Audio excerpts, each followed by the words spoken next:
Mercedes humiliated Hamilton after shocking statement.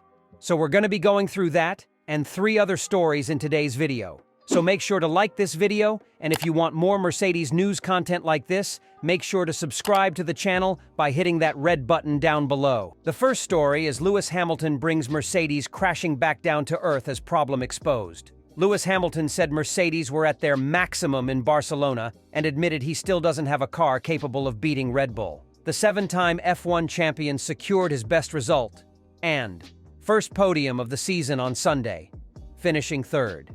But he was still nearly 18 seconds down the road from Max Verstappen, who edged Lando Norris to take his 7th victory of 2024. Teammate George Russell was 4th as Mercedes provided more evidence of their improvements in recent weeks. And while Hamilton is pleased with the progress being made, he feels there is plenty more work to be done if he is to win again before leaving for Ferrari next season. He said, "I think that's the maximum the car has got at the moment. We're always fine-tuning it with subtle changes that we make. But we need to bolt some stuff on, some extra bits to be able to compete with these guys. Considering where we've come from, I think just having consistency and seeing if we can put the team further up in the points, I think it's got to be the target. Let's just try and have more consistent weekends like this, and then we'll see. But we aren't yet currently in a position to be able to fight them for wins. I'm hoping that we are able to eke a little bit closer to them and give them a bit more trouble in the next 4 or 5 races." Hamilton also produced his best qualifying performance of the year to date by securing 3rd on the grid, 1 place ahead of Russell. It was only the 2nd time all year he has put in a faster time than his teammate, and pointed to Mercedes's 1-lap pace as the main weakness of their cars. He explained, "I still feel like I lost performance going into quali. It's all about perspective. Maybe they just moved forwards, but I definitely feel like there was a little bit more. But just as you start to push the car, it doesn't like it. In practice, when you leave a little bit of margin, the car feels quite nice. But it's when you start to really lean on it to try and get that extra bit of lap time out where we really struggle. And I think it's all in the tires." Meanwhile, Russell is more confident that Mercedes have definitely established themselves as a threat once again to the 3 teams above them. He said, "It's been a couple of races in a row now. We're fighting for the front rows of the grid, fighting for podiums. It's really exciting to see the progress we've made, and I feel like we can really build from this now." Lewis Hamilton believes that Mercedes's W15 contender has reached its maximum in its current configuration and will require more upgrades to inch closer to its front-running rivals. The 7-time world champion achieved in Spain his first podium of 2024 after a spirited drive that landed him in 3rd position at the checkered flag. However, Hamilton clocked in over 17 seconds behind Red Bull winner Max Verstappen and McLaren runner-up Lando Norris, a gap that attests to the progress that still needs to be accomplished by Mercedes. Nevertheless, a delighted Hamilton admitted that it was a big boost to finally get a good result. "We're slowly getting closer," he commented in the post-race press conference.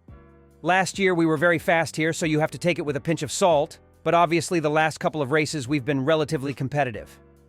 So I think we've closed the gap a little bit, but we still have a good couple of tenths to try and find. We just have to have all hands on deck and keep pushing."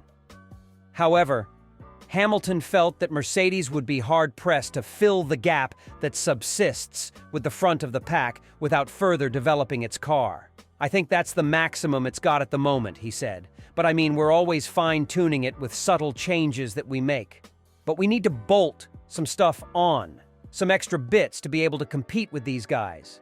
Hamilton noted that while Mercedes's W15 retains its peaky trait and still only responds to a single setup, his performance has become more consistent.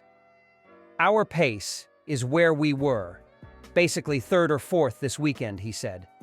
"But I think our car is generally quite peaky, and that means that it's often out of balance.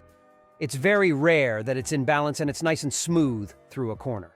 So, setup, I've obviously experimented a lot with setup over the last couple of years, but the car doesn't really like any of the setups but one. It's slowly starting to become nicer to drive, he added. We're definitely getting more consistent. And if I can just get my qualifying to be like this weekend, then it makes stuff so much easier. Also, if you get a good start. But my Saturdays have been so bad for the last 15 races. So it's good to have a clean weekend, and hopefully this puts us in a good position to challenge in the next few races. The second story is why Mercedes' new F1 floor did not appear on official FIA documents. The official FIA documents detailing the Formula One upgrades for the Spanish Grand Prix raised intrigue on Friday when Mercedes was shown to have brought no changes to its car. With the next European phase of the season kicking off as part of a critical run of 5 races in 6 weeks, Mercedes had been expected to be on the front foot for Barcelona in terms of changes. Indeed, Mercedes team principal Toto Wolff had openly talked after the Canadian Grand Prix about there being new parts on board for this race. Directionally, we seem to be adding performance every weekend, and we have new stuff coming also, new parts coming in Barcelona that should help us heat, he said. So I would very much hope that we can continue this positive trajectory.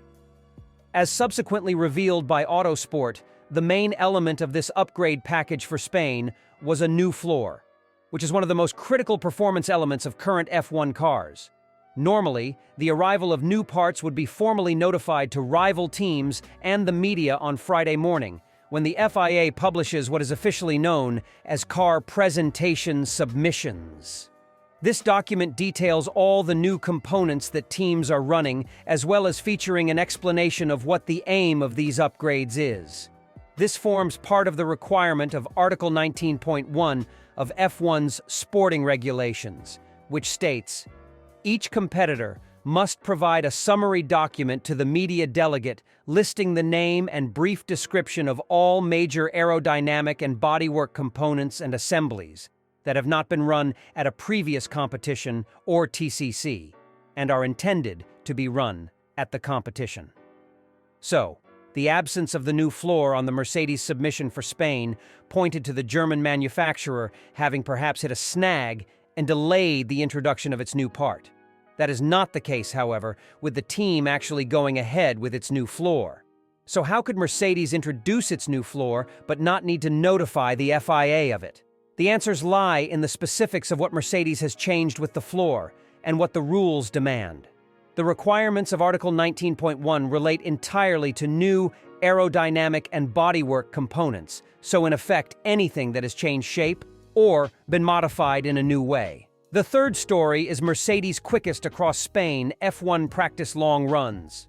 George Russell was enthused as Mercedes posted what he perceived to be the quickest race runs across the field during practice for Formula One's Spanish Grand Prix. Mercedes entered this weekend eager to see whether its return to competing at the sharp end in Canada would translate to a more traditional racetrack in Barcelona. Russell managed to haul the ever-improving W15 car into third in the first practice session, while Lewis Hamilton went even better in FP2 as he topped the timesheets.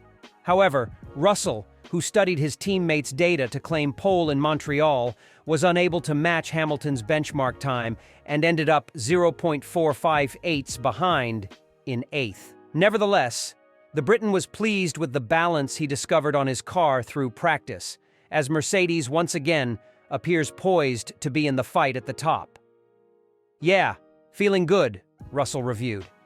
"The car's performing really well around this circuit. I need to have a closer look at it, but obviously Lewis topped the timesheets, which was really great to see. I felt really strong on a medium tire. Long run pace in FP1, we were right up there with the quickest. So it's only Friday, but it's been a while since we've been consistently at the upper end." But while Russell believes Mercedes has managed to strike an optimal balance between short and long-run pace, he is adamant that Red Bull remains the favorite. "I think we were probably the quickest this morning in the long run, and maybe not quite as quick in the low-fuel quali pace," he explained. "Whereas this afternoon, definitely the quali pace looked really strong. I'm feeling good, feeling excited. This is what we've been chasing for a long time. We don't want to get ahead of ourselves. Lewis did a really great job on a great lap this afternoon in FP2. But we always know Come qualifying, the Red Bulls usually turn it up. Max is going to be on it. McLaren was fast, Carlos was fast, so we expect a good fight. Meanwhile, Hamilton was much happier with how his car handled in the second session, but he has warned that Mercedes has room to extract further time overnight. FP1 was so-so. I went in the direction with the car, he said. We learnt quite a lot in that session. And then FP2 definitely felt quite a bit better, I think. Made some good changes. And the car's feeling really great today. Very hot on the track, very tough for the tires, especially on the long run. But it doesn't feel like we're too far off.